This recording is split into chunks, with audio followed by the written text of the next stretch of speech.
শ্রীমদ্ ভাগবত গীতা অধ্যায় সপ্তম, জ্ঞান ও বিজ্ঞান যোগ। এই অধ্যায়ে ভগবান শ্রীকৃষ্ণ অর্জুনকে বলেছেন তার নির্গুণ ও নিরাকার স্বরূপের পুরো রহস্য জানাই জ্ঞান, আর মাহাত্ম্যদের গুণ, তার লীলার গুরুত্ব ও প্রভাব সম্পর্কে পুরোপুরি জানাকে বলা হয় বিজ্ঞান। প্রথম শ্লোকে ভগবান বলেন, হে অর্জুন, মন আমার দিকে পুরোপুরি দিয়ে আমার স্মরণ নিয়ে যোগ অভ্যাস করো, তাহলে তুমি আমাকে কোনো সন্দেহ ছাড়াই পুরোপুরি জানতে পারবে। ভগবান বলেন যে জ্ঞান অভিজ্ঞতার সঙ্গে পাওয়া যায়, তা পেলে আর কিছু জানার থাকে না। হাজার হাজার মানুষের মধ্যেই কেউ আমাকে পাওয়ার চেষ্টা করলেও মাত্র একজনই আমাকে সত্যি জানতে পারে। আমার জড় প্রকৃতি 8 রকমের: পৃথিবী, জল, আগুন, বায়ু, আকাশ, মন, বুদ্ধি আর অহংকার। কিন্তু এছাড়াও আমার আরেক প্রকৃতি আছে, যাকে পরা প্রকৃতি ও আত্মা বলে। এই আত্মার মাধ্যমেই পৃথিবী জীবন্ত হয়। হে অর্জুন, আমার জড় ও জীবন্ত প্রকৃতি সব জীবের জন্মের কারণ। আমি এই বিশ্বের সৃষ্টি ও ধ্বংসের মূল কারণ। আমি ছাড়া কিছুই নেই। যেমন মণি সুতোয় গাঁথা থাকে, তেমনি এই বিশ্ব আমার মধ্যে গাঁথা। ভগবান আরও বলেন, আমি জলের স্বাদ, সূর্য চাঁদের আলো, বেদের ওঙ্কার, আকাশের শব্দ, পুরুষের পৌরস। আমি পৃথিবীর পবিত্র গন্ধ, আগুনের উত্তাপ, সব প্রাণীর জীবন এবং তপস্বীদের তপস্যা। আমাকে সব প্রাণীর বীজ মনে করো। আমি জ্ঞানীদের জ্ঞান, শক্তিশালীদের শক্তি, আসক্তি ছাড়া কামনা, প্রকৃতির 3 গুণ সত্য, রজ, তম আমার থেকেই আসে, কিন্তু আমি এদের অধীন নই, এরা আমার অধীন। এই 3 গুণের মায়ায় মানুষ ভ্রান্ত হয়, তাই আমাকে সর্বোচ্চ অমর হিসেবে জানতে পারে না। এই মায়া অতিক্রম করা কঠিন, কিন্তু যারা আমার ওপর ভরসা করে তারা সহজেই এই মায়া পেরিয়ে যায়। পাপী ও মন্দ মানুষ আমার শরণ নেয় না, তাদের জ্ঞান আমার মায়া কেড়ে নেয়। হে অর্জুন, 4 ধরনের ভক্ত আমাকে স্মরণ করে: যারা দুঃখ থেকে মুক্তি চায়, যারা ধন চায়, যারা আমাকে জানতে চায়, আর যারা জ্ঞানের সঙ্গে আমাকে জানে। এদের মধ্যে জ্ঞানী ভক্ত সবচেয়ে শ্রেষ্ঠ। সে আমার প্রতি শুদ্ধ ভক্তিতে নিমগ্ন। এমন জ্ঞানী ভক্ত আমার খুব প্রিয়, আর সেও আমার প্রিয়। এই 4 ধরনের ভক্তই উদার। কিন্তু জ্ঞানী ভক্ত আমার প্রকৃত স্বরূপ বোঝে। সে আমাকে সর্বোচ্চ লক্ষ্য মনে করে আমার মধ্যে থাকে। অনেক জন্মের পর সে আমার শরণ নেয়। তার জন্য আমি সব কিছু। এমন মাহাত্ম্য খুব দুর্লভ। কিন্তু যাদের জ্ঞান দৈহিক ইচ্ছায় নষ্ট হয়, তারা অন্য দেবতার শরণ নেয়। তাদের পূজা আমি স্থির করি। তাদের ইচ্ছা পূর্ণ হয়, কিন্তু সেই ফল ক্ষণস্থায়ী। দেবতাদের পূজা করা স্বর্গে যায়, কিন্তু আমার ভক্তরা আমার সর্বোচ্চ আবাসে পৌঁছায়। মূর্খরা আমাকে সাধারণ মনে করে, তারা আমার অমর রূপ বোঝে না।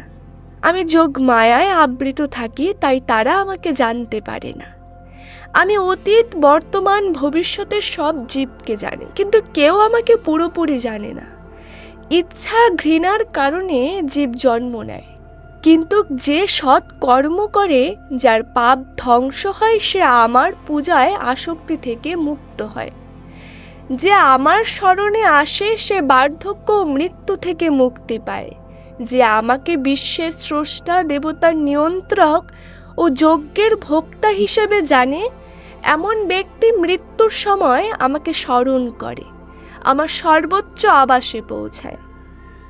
8ম অধ্যায়, অক্ষর ব্রহ্মযোগ। এই অধ্যায়ে অর্জুন 7টি প্রশ্ন করেন।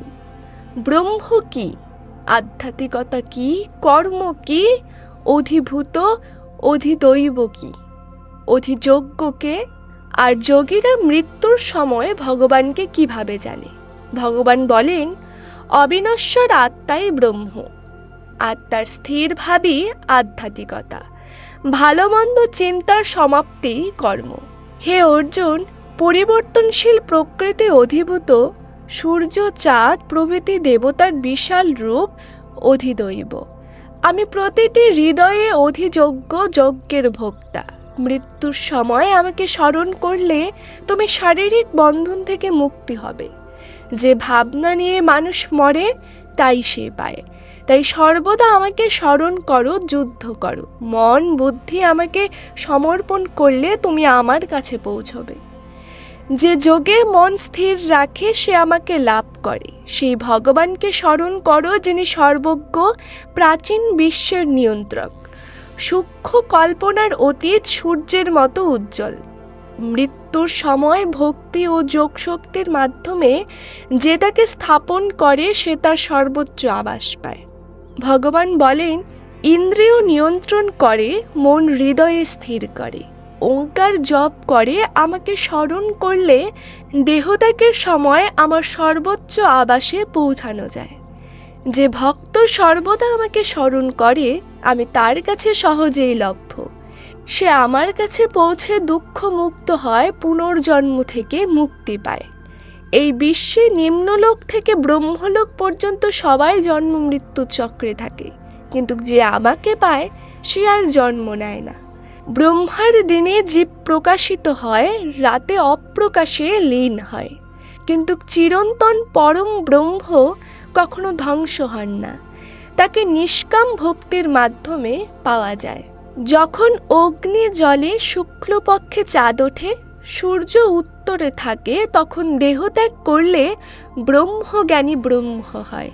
আর ধোয়া অন্ধকার কৃষ্ণপক্ষ সূর্য দক্ষিণে থাকলে দেহত্যাগ করলে স্বর্গে যায়, পুনর্জন্ম হয়। প্রকাশের পথে যাওয়া ফিরে না, অন্ধকারের পথে যাওয়া ফিরে। হে অর্জুন, আমার ভক্তিযোগে অটল থাকো। বেদ অধ্যয়ন, যজ্ঞ, তপ, দানের পূর্ণ ফল শেষে আমার সর্বোচ্চ আবাসে পৌঁছা। এইভাবেই শ্রীকৃষ্ণ গীতায় ব্রহ্মবিদ্যা ও যোগশাস্ত্রের মাধ্যমে অর্জুনকে উপদেশ দেন। তো বন্ধুরা, আজকের ভিডিওতে এই পর্যন্তই। দেখা হবে আবার পরবর্তী ভিডিওতে। সে পর্যন্ত ভালো থাকবেন, সুস্থ থাকবেন। জয় শ্রীকৃষ্ণ।